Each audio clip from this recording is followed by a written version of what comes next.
अमावस्या के दिन आपको लगता है कि हमारे पूर्वजों का उद्धार नहीं हुआ, हमारे पूर्वजों का कल्याण नहीं हुआ, कहीं अधोगति में कोई चला गया है, उसका बस एक बार, रोज नहीं जरूरत है, प्रतिदिन जरूरत ही नहीं है, महीने में एक बार अगर अमावस्या के दिन भी आपने चंदन के थोड़ा सा चंदन अगर मेरे देवाधिदेव महादेव को सात स्थान पर समर्पित किया है। अशोक यहाँ पर वर्णन कर रही है, मैना, धन्य और कला की कथा कर रही है। तीनों ने सनकादि ऋषियों से मांगा। चंदन भगवान को अति प्रिय होता है और चंदन ही एक ऐसा होता है जो पितरों को भी प्रिय होता है, जिसका स्पर्श मात्र लगने से पूर्वजों का कल्याण हो जाता है। वो चंदन का 7 स्थान शिवलिंग के बताए हैं, जहां पर भूल से भी अगर कोई चंदन की उंगलियां लगा देता है। 7 स्थान ऐसे हैं जहां चंदन की मात्र उंगलियां लगा देने से ही शिव पितृलोक के पितरों को मुक्ति प्रदान करके वैकुंठ लोक का निवास दे देते हैं। 7 स्थान। हेलो मोटो।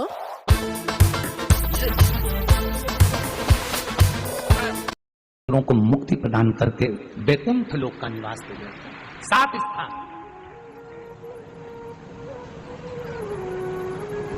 और वो 7 स्थान जो चंदन के बताए गए, पहला भगवान देवाधिदेव महादेव के शिवलिंग पर चंदन का लेपन। समझ लेना जरा बहुत अच्छे से। आपको लगता है स्वप्न में कोई मुर्दे दिख रहे हैं, या कोई जल रहा है, या कोई मर रहा है, या कोई चला गया है, ऐसा भय लगता है। बच्चों को मानी भेजूंगी ऐसा हो जाएगा, पति को मानी भेजूंगी ऐसा हो जाएगा, कोई हमारे कोई गलत तो नहीं कर रहा है, आपको लगता है। 7 स्थान चंदन के बताएं महाराज। पहला शिवलिंग, दूसरा जहां गणेश जी का स्थान है, मालूम है ना सबको, जम के बोलो जरा, मालूम है ना सबको, जहां गणेश जी का स्थान है वहां अलग से गणेश जी बैठे, वहां नहीं। शिवलिंग में जलाधारी के ठीक सामने राइट में गणेश, लेफ्ट में कार्तिकेय, बीच में अशोक सुंदरी। तो पहला चंदन बाबा के शिवलिंग पर, दूसरा गणेश जी पर चंदन की उंगली, तीसरा षडानंद कार्तिकेय पर चंदन की उंगली, चौथा अशोक सुंदरी पर चंदन की उंगली, पांचवा जलाधारी पर चंदन की उंगली, छठा जो शिवलिंग का जल बह रहा है इसके ठीक विपरीत की ओर चंदन की उंगली, और 7वां चंदन नंदी के मस्तक के ऊपर जो 2 सींग लगे रहते हैं उस पर चंदन की उंगली। ये कब लगाई जाती है? या तो अमावस्या के दिन आपको लगता है कि हमारे पूर्वजों का उद्धार नहीं हुआ, हमारे पूर्वजों का कल्याण नहीं हुआ, कहीं अधोगति में कोई चला गया है, उसका बस एक बार, रोज नहीं जरूरत है, प्रतिदिन जरूरत ही नहीं है, महीने में एक बार अगर अमावस्या के दिन भी आपने चंदन के थोड़ा सा चंदन अगर मेरे देवाधिदेव महादेव को 7 स्थान पर समर्पित किया है। अशोक यहाँ पर वर्णन कर रही है, मैना, धन्य और कला की कथा कर रही है। तीनों ने सनकादि ऋषियों से मांगा। चंदन भगवान को अति प्रिय होता है और चंदन ही एक ऐसा होता है जो पितरों को भी प्रिय होता है, जिसका स्पर्श मात्र लगने से पूर्वजों का कल्याण हो जाता है। वो चंदन का। आपके घर में पितृदोष है, आपको ऐसा महसूस होता है,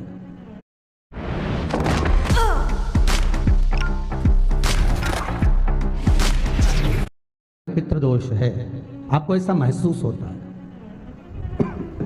आपको लगता है, तो किसी भी नवरात्रि के पहले जो अमावस्या पड़ती है, मान लो अपन अमावस्या पड़ी, आप अंदाजा लगाइए, तो जिस दिन अमावस्या रहे उस दिन चावल की कटोरी में एक कपूर का टुकड़ा रख दीजिए महाराज, छोटा सा, और कपूर का टुकड़ा रखकर उस कपूर को दरवाजे के बाहर कटोरी में ही, चावल रखी हुई कटोरी में ही उसको पितरों का स्मरण कर कर जला दीजिए। और जलाने के बाद उस चावल को कहीं भी किसी भी वृक्ष की छांव में पक्षियों के लिए डाल दीजिए। शिव महापुराण की कथा कहती है, अगर मान लो पितर आपको कष्ट दे रहे हैं, पितर आपको तकलीफ दे रहे हैं, कोई काम नहीं होने दे रहे हैं, या कहीं आपको ऐसा लगता है कि पितरों का दोष है, तो वो पितृदोष देवी, अब ये जो आप करेंगे ये कब कर रहे हैं? अमावस्या के दिन आप उसको रख रहे हैं, अमावस्या के दिन उसको रखकर रात भर आपने रखा कपूर के साथ में, सुबह एकम पड़ गई, नवरात्रि लग गई, उसी दिन उसको जलाकर आपने पटक दिया, अर्थात उससे देवी और पितृ इन दोनों का आशीर्वाद जो प्राप्त होता है, तो घर में से पितृदोष समाप्त होकर लक्ष्मी की वृद्धि प्रारंभ हो जाती है, कार्य में सिद्धता आ जाती है। मान लो अगर पितृदोष है तो करो, नहीं है बड़े अलमस्ती से रहो, तो ये पितृदोष का स्मरण।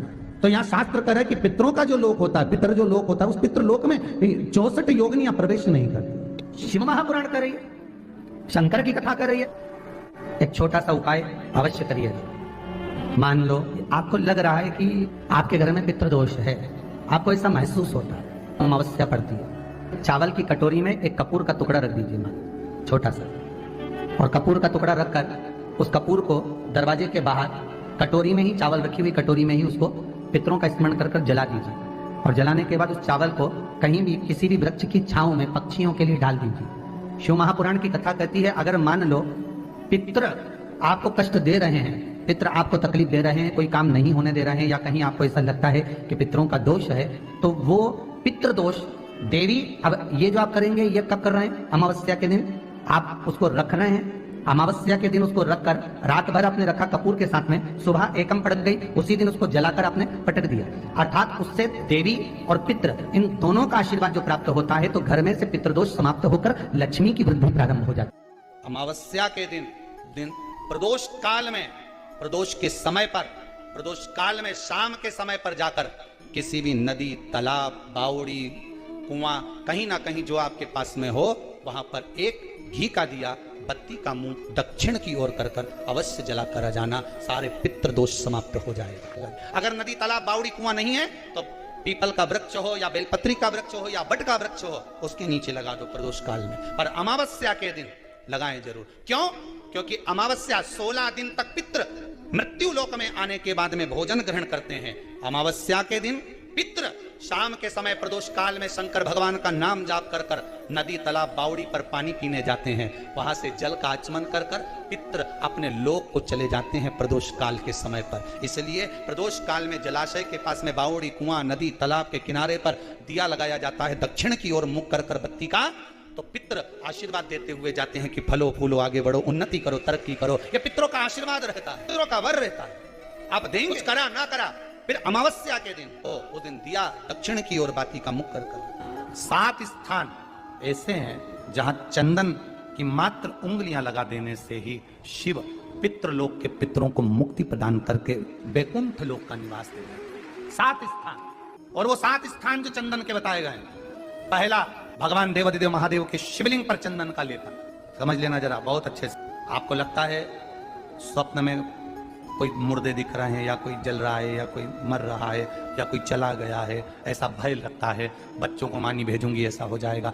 जिनके यहाँ पितृदोष होता है, काल सर्प दोष होता है, वास्तु दोष होता है, उनको ज्यादा कुछ नहीं करना होना। महाराज एक बेल का फल लीजिए, उसके अंदर का जो गुर्दा होता है, अंदर का जो भाग होता है, उसको निकाल लीजिए, और उस बेल के फल में आटा सेक कर उसमें शक्कर मिलाकर उसको उसके अंदर भर लीजिए। अमावस्या के दिन सुबह 10 बजे से पहले उसको अपने घर में घुमाने के बाद में, जिसको काल सर्प दोष बताया है, पितृदोष बताया है, या वास्तु दोष का स्मरण बताया है, घर में सब दूर घुमाकर अपने परिवार का हाथ का स्पर्श कराकर पीपल के पेड़ के नीचे तक खड्डा कोरकर उस बेलपत्र के उस फल को दाब दीजिए। महाराज केवल एक अमावस्या करना रहता है, पितरों के दोष से मुक्ति मिलती है और हमारे घर के कार्य सफल होना प्रारंभ हो जाता है। पति को मानी भेजूंगी ऐसा हो जाएगा, कोई हमारे कोई गलत तो नहीं कर रहा है। आपको लगता है 7 स्थान चंदन के बताएं, बाबा के शिवलिंग पर, दूसरा गणेश जी पर चंदन की उंगली, तीसरा सदानंद कार्तिकेय पर चंदन की उंगली, चौथा अशोक सुंदरी पर चंदन की उंगली, 5वां जलाधारी पर चंदन की उंगली, छठा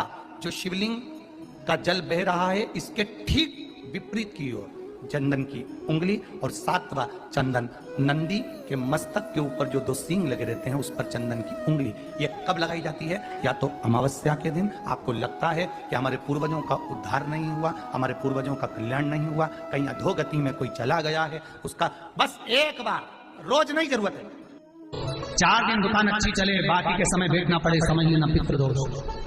घर में बच्चे चिड़चिड़े हो जाए, गलत संगति में डूब जाए, समझ लो चिड़चिड़ हो रहे हैं, पितृदोष। घर के बच्चे माता पिता का आदर न करें, सम्मान न करें, तेज आवाज में बात करें, समझ लो पितृदोष।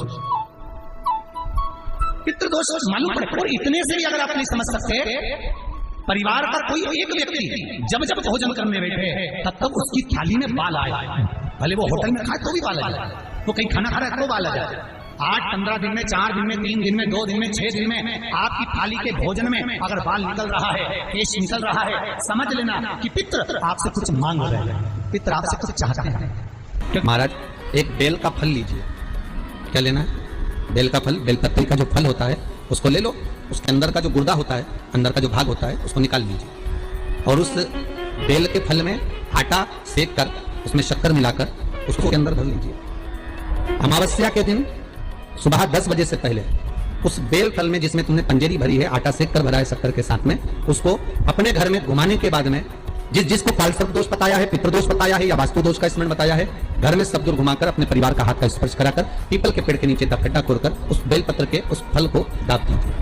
महाराज केवल एक अमावस्या करना रहता है, पितरों के दोष से मुक्ति मिलती है और हमारे घर के कार्य सफल होना प्रारंभ हो जाते हैं। कार्य की सफलता होती है, कार्य में सफलता प्राप्त होने लगती है।